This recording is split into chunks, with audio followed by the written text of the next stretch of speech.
Panta Rei. Tout s'écoule. Tout est mouvement. C'est le message d'Héraclite il y a 2500 ans.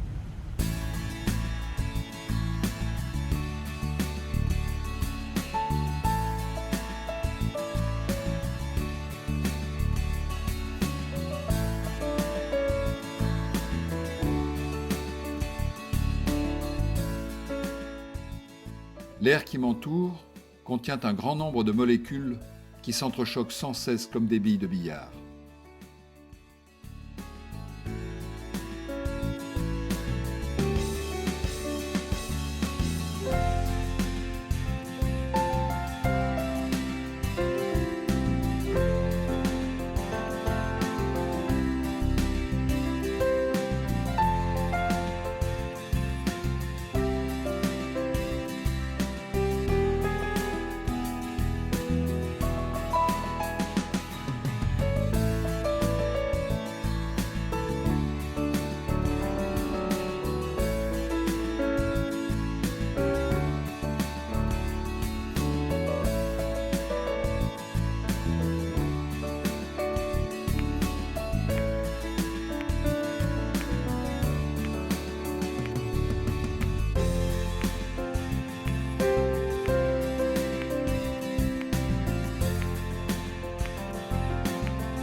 Tout est mouvement.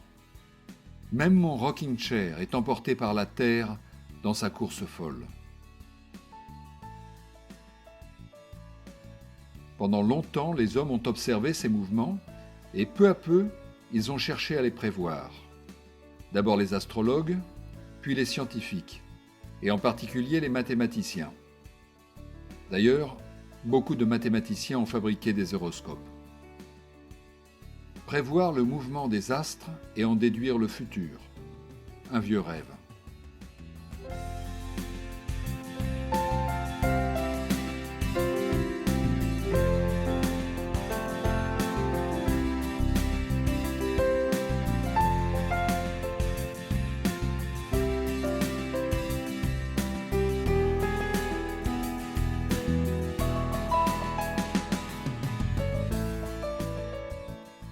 Dans le monde mathématique qui nous entoure, tout est mouvement également.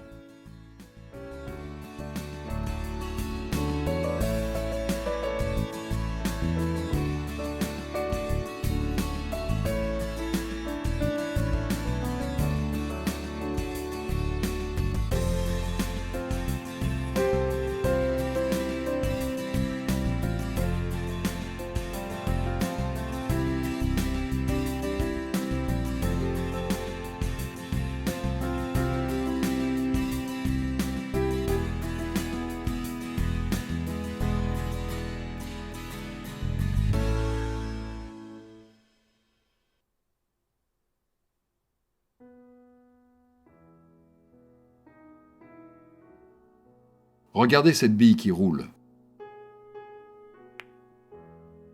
Stop. Pouvez-vous deviner où elle sera dans 2 secondes? Bien sûr, elle continue tout droit, comme ceci. C'était une prédiction facile.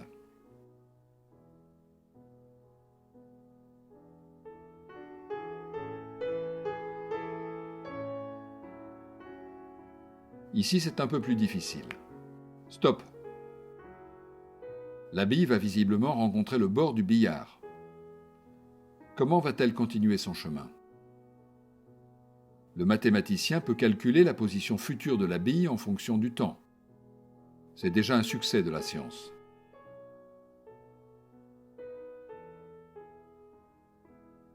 On peut même calculer ce qui se passe quand 2 billes rentrent en collision.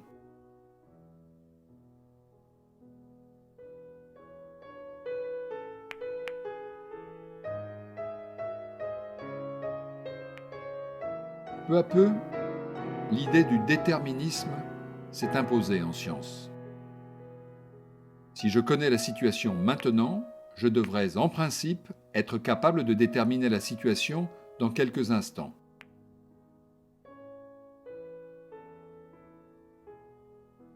Comme ici par exemple. Quelle sera la trajectoire de la bille blanche? Au billard, le joueur doit toucher les 2 billes avec sa propre bille.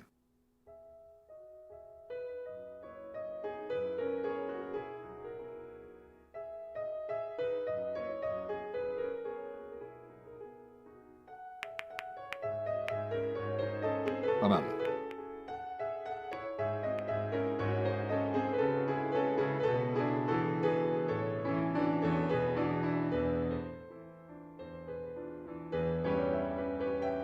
Et ici, que va-t-il se passer? Pas mal non plus.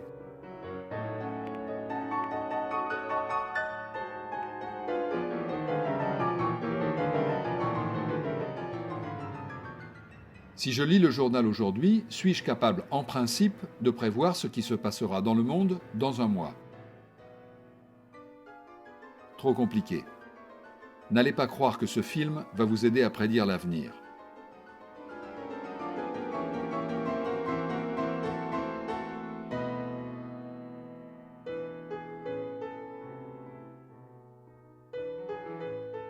Revenons à notre table de billard, mais déposons 50 billes. Imaginons un billard parfait, sur lequel les billes roulent sans frottement. Quand la queue de billard frappe la bille blanche, le mouvement est compliqué. Peut-on prévoir ce mouvement? Bien sûr que oui, puisque l'ordinateur qui a calculé ces images a pu le faire. Mais il a fait beaucoup de calculs. On le voit, les billes suivent des trajectoires rectilignes et elles rebondissent les unes sur les autres. Ces chocs sont fréquents, mais si on prend son temps, ou si on calcule très vite, on peut prévoir la trajectoire pas à pas, choc après choc. L'ordinateur pourrait facilement calculer la position de la bille blanche dans 1 heure, par exemple. Mais le calcul que cela représenterait dépasse de loin les capacités d'un être humain. Les prévisions en principe, peut-être, mais en pratique.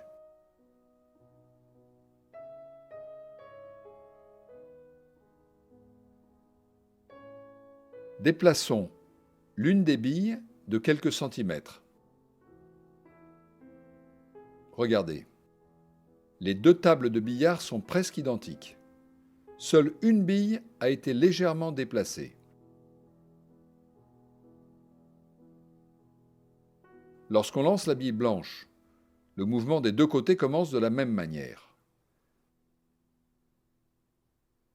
Mais après un certain temps, pas très long, les trajectoires deviennent complètement différentes.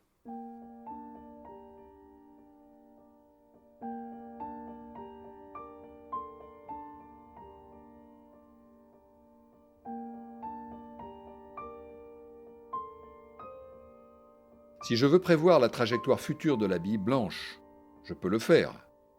Mais il me faudra connaître en détail la position de toutes les billes sur la table.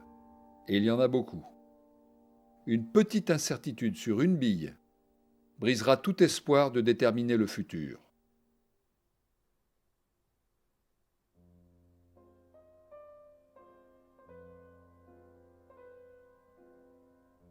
Voici la définition classique du déterminisme par le mathématicien Laplace en 1814. Nous devons envisager l'état présent de l'univers comme l'effet de son état antérieur et comme la cause de ce qui va suivre. Une intelligence qui, pour un instant donné, connaîtrait toutes les forces dont la nature est animée et la situation respective des êtres qui la composent, si d'ailleurs elle était assez vaste pour soumettre ces données à l'analyse, embrasserait dans la même formule les mouvements des plus grands corps de l'univers et ceux du plus léger atome. Rien ne serait incertain pour elle, et l'avenir, comme le passé, serait présent à ses yeux.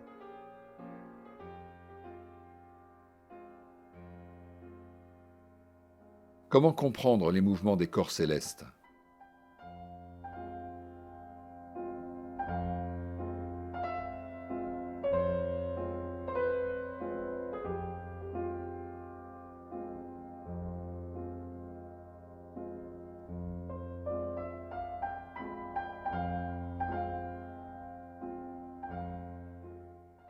Regardez une simulation par ordinateur d'un système solaire fictif avec 2 soleils et une planète.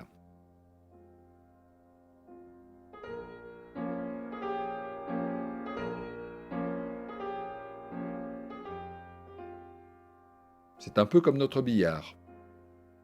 L'ordinateur peut calculer pas à pas le mouvement, mais peut-il nous prédire la destinée du système ? La petite planète risque-t-elle un jour d'entrer en collision avec un soleil ?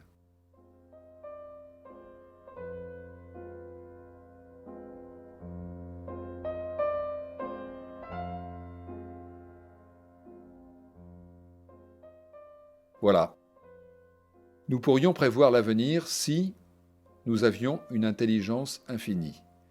Mais ce n'est pas le cas, malheureusement. Ou peut-être heureusement.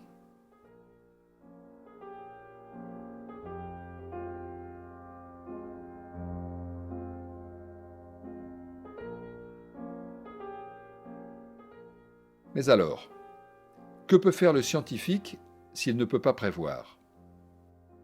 Eh bien, s'il consent à être moins ambitieux et plus modeste, il peut quand même faire quelques prévisions bien utiles. Il faut pour cela revoir notre point de vue sur le déterminisme. On ne cherchera plus à prévoir la position future d'une bille au milieu d'un nuage d'autres billes, mais on cherchera plutôt une probabilité. Le but de la prévision ne sera plus de déterminer la température qu'il fera à Paris dans 10 ans jour pour jour, ce serait vain, mais plutôt d'essayer de prévoir des moyennes, des statistiques, comme, par exemple, le nombre de cyclones qui traverseront l'Atlantique en une saison. Des probabilités plutôt que des certitudes. Voilà un changement de point de vue.